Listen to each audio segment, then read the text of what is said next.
नमस्कार दोस्तों, मैं भगवान साहब, मेरा चैनल देश इलाज बंसल में आप सभी का स्वागत है। दोस्तों, आज मैं उन भाइयों के लिए एक नुस्खा बताने जा रहा हूं जिन भाइयों की आंखें बहुत ही कमजोर हो चुकी है और आंखों पर मोटे मोटे चश्मे लग चुके हैं। भैया, बड़े दुख के साथ कहना पड़ रहा है कि आजकल की भागदौड़ भरी जिंदगी में लोग खान पान का तो ध्यान रखते नहीं है, बढ़ती उम्र के कारण उनकी आंखों पर चश्मे लग चुके हैं। भैया, मैंने तो आज तक भी कभी भी आंखों पर चश्मा नहीं लगाया। और भैया, जो लोग चश्मा लगाते हैं उनकी जिंदगी बहुत ही दुख भरी है। वे व्यक्ति अपना दुख किसी को बता नहीं पाते हैं, उनसे उनकी जिंदगी में क्या बन रही है। आंखों पर जब वे चश्मा लगाकर चलते हैं ना, तो आंखों में दर्द पैदा हो जाता है। और भैया, आंखों पर ऐसा लगता है जैसे बहुत सारा वजन धर रखा हो। तो भैया, जो लोग चश्मा नहीं लगाते हैं उनका जीवन तो भैया सुखमय है, लेकिन जो लोग चश्मा लगाते हैं उनका वे ही जानते हैं। और अब तो गर्मी का सीजन है, गर्मी के सीजन में जब चश्मा लगाते हैं ना, तो भैया आंखों का हवा भी नहीं लग पाती है और उनका जीवन बहुत ही दुखी हो चुका है। और जब भी वे किताबें पढ़ते हैं, कंप्यूटर पर काम करते हैं, तो भैया उन्हें बहुत ही दुखों का सामना करना पड़ता है। और आजकल क्या कहा जाए, छोटे छोटे बच्चों की आंखों पर भी चश्मा लग चुका है। ये चश्मा किस कारण से लगा हुआ है? क्या होता है कि माँ बाप अपने बच्चों का ख्याल भी नहीं रख पाते हैं और न ही कोई अच्छा खान पान खिलाते हैं, और बच्चों को छोटी सी उम्र में मोबाइल पकड़ा देते हैं या लैपटॉप या कंप्यूटर पर बैठा देते हैं। तो भैया, वो दिन भर गेम खेलते रहते हैं, कंप्यूटर देखते रहते हैं और मोबाइल चलाते रहते हैं। तो भैया, जो मोबाइल की जो किरणें निकलती है ना, वो सीधी आंखों पर प्रभाव डालती है। इस कारण से कम उम्र में बच्चों की आंखें कमजोर हो चुकी है और आंखों पर मोटे मोटे चश्मे लग चुके हैं। और जब वे पढ़ाई करने जाते हैं तो पीठ पर बड़े बड़े बस्ते लेके जाते हैं, यानी किताब कॉपियाँ पीठ पर लाद कर जाते हैं और वहाँ दिन भर पढ़ाई करते हैं और चश्मा लगा कर पढ़ाई करते हैं, तो आंखों में दर्द हो जाता है। और शाम के वक्त थके हारे बच्चे घर पर आकर अपने मम्मी पापा से बोलते हैं कि पापा जी, हमारी आंखों में दर्द हो रहा है। तो भैया, ऐसी स्थिति में क्या किया जाए? आज मैं उन्हीं भाइयों के लिए, उन्हीं बच्चों के लिए एक छोटा सा नुस्खा बताने जा रहा हूँ। और भैया, मेरे वीडियो को सभी को देख लिया करो, क्या पता आपकी ज़िंदगी में कौन सा नुस्खा काम आ जाए। और भैया, आँख है तो संसार है और दांत है तो स्वाद है। भैया, खाने का स्वाद अगर दांत चले जाए तो भैया आपको पता ही नहीं चलेगा कि आप क्या खा रहे हैं। और आँख अगर आपकी चले गई कम उम्र में, तो भैया पूरा संसार ही आपको अंधेरा में दिखाई देगा और आपको कुछ भी दिखाई नहीं देगा। ये संसार ही अंधेरे में उत्पन्न हो जाएगा। आपको अपनी ज़िंदगी सफल नज़र नहीं आएगी, आप अंधकार में जिएंगे। इसलिए अपनी आंखों का पूर्ण रूप से ख्याल रखें। और हाँ, हो सके तो दोस्तों, दिन भर में कितनी भी बार आपको पानी पीना है, कई बार आपको पानी पीना है और आंखों पर आपको ठंडे पानी के छींटे मारने हैं। तो भैया, मैं आपको एक छोटा सा नुस्खा बताने जा रहा हूँ। देखिए, वीडियो को पूरा ज़रूर देखिएगा। आपको क्या करना है भैया, मसूर की दाल लेनी है। आपको ये मसूर की दाल 1 किलो बाजार से खरीद कर लानी है। और भैया, पाव भर यानी 250 ग्राम की मात्रा में काली मिर्च आपको खरीद कर लानी है। आपको सिया काली मिर्च खरीद करके और लानी है। ये आपको बाजार में आसानी से मिल जाए। काली मिर्च आपको अच्छी क्वालिटी की लेनी है।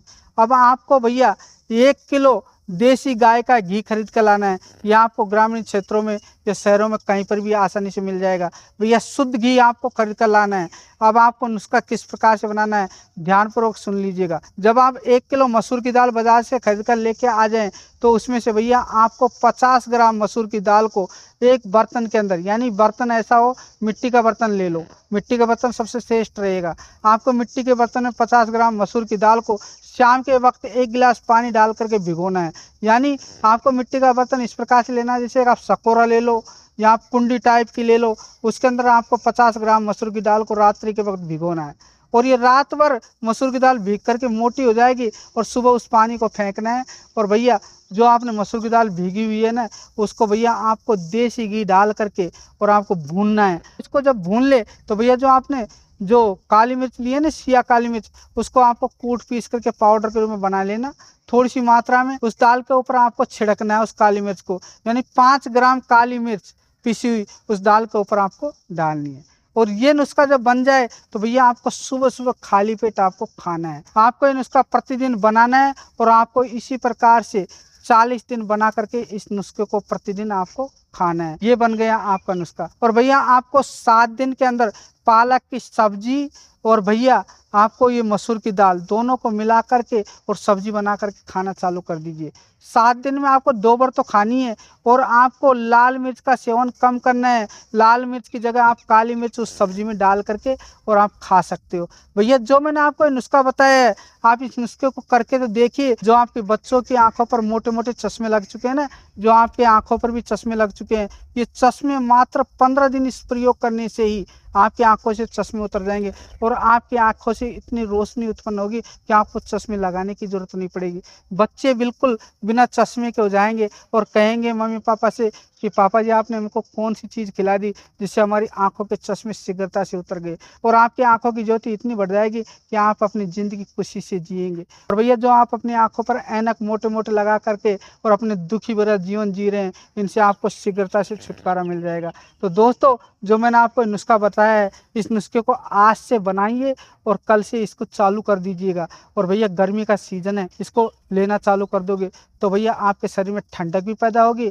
और भैया ये जो नुस्खे हैं ये बहुत ही काम आती है। ये आयुर्वेदिक नुस्खे हैं भैया, लेकिन किसी को ज्ञान नहीं है। लोग आयुर्वेदिक औषधियों पर ध्यान देते नहीं है, वो ज़्यादातर इंग्लिश दवाइयों पर ध्यान देते हैं। इंग्लिश दवाइयाँ तो शरीर को कमज़ोर बना देती है, लेकिन आयुर्वेदिक नुस्खे आपकी बीमारी को हमेशा हमेशा के लिए जड़ से ख़त्म कर देते हैं। तो ये छोटे से नुस्खे हैं। और जब आप पालक और दाल का प्रयोग करोगे ना भैया, दाल में तो प्रोटीन होता है और पालक में प्रचुर मात्रा में आयरन पाया जाता है, जो आपके शरीर में खून की कमी है उसको भी तेज़ी से बढ़ाएगा। और भैया आपकी याददाश्त को मजबूत बना देगा। और जो बच्चे पढ़ाई में कमज़ोर है ना, उनका दिमाग बहुत ही तीव्र गति से चलने लगेगा। तो भैया जो मैंने आपको नुस्खा बता दिया। और भैया दिन भर में आपको 3 बार या 4 बार आपको ठंडे पानी से आंखों पर छींटा भी लगाना चाहिए। यानी पानी लीजिए और अपनी आंखों को धोइए ठंडे पानी से। और भैया आपको 3 दिन में 1 बार तो आपको खीरे का प्रयोग जरूर करना ही है। आप प्रतिदिन खा सको तो खीरा सलाद बना करके और काली मिर्च उसके ऊपर छिड़क करके खाना चालू कर दिए, फिर देखिए आंखों की रोशनी कितनी तीव्रता से बढ़ेगी। और जो लोग कहते हैं ना कि भैया हमने तो काफ़ी सारी जड़ी बूटियाँ खा ली, आंखों की रोशनी नहीं बढ़ पा रही है, तो भैया आंखों की रोशनी कैसे बढ़ेगी? आप खाते तो कुछ हो नहीं और बातें बहुत बढ़ कर लेते हो। भैया ये तो देसी नुस्खे हैं, ये कोई नुकसान थोड़ी करेंगे। आप आज से खाइए और फिर अपनी रोशनी आंखों की बढ़ाइए। कौन कहता है कि आंखों की रोशनी नहीं बढ़ती है? अगर आपकी आंखों की रोशनी नहीं बढ़े तो मेरी स्क्रीन पर नंबर है, आप मेरे से बेझिझक फ़ोन करके कॉल करके पूछ लीजिएगा और बातें कर लीजिएगा। भैया मैंने काफ़ी लोगों को नुस्खे बताए हैं और उनकी आंखों की रोशनी बढ़ चुकी है। आज उनकी आंखों से चश्मा उतर चुका है और वे कहते हैं कि वैद्य जी आपका बहुत बहुत शुक्रिया, धन्यवाद, आप लोगों ने हमें छोटा सा नुस्खा बता दिया। तो भैया मैंने आपको ये देसी नुस्खा बता दिया है। अगर सभी भाइयों को मेरा ये वीडियो अच्छा लगा तो दोस्तों इसे अभी लाइक कर दे, सब्सक्राइब कर दे। और हाँ भाई, पास में बेल आइकन का बटन है, इसे भी दबा करके ऑल के बटन को जरूर सेलेक्ट कर दीजिएगा ताकि आने वाली वीडियो सबसे पहले आप लोगों के पास पहुंचाई जा सके। तो दोस्तों अभी इसे लाइक कर दो। क्या देख रहे हो? आप लोगों ने शायद इसे लाइक और सब्सक्राइब कर दिया होगा और आप लोगों ने मेरा वीडियो पूरा भी देखा होगा, इसलिए मैं आप लोगों को बार बार तहे दिल से धन्यवाद करता हूँ दोस्तों।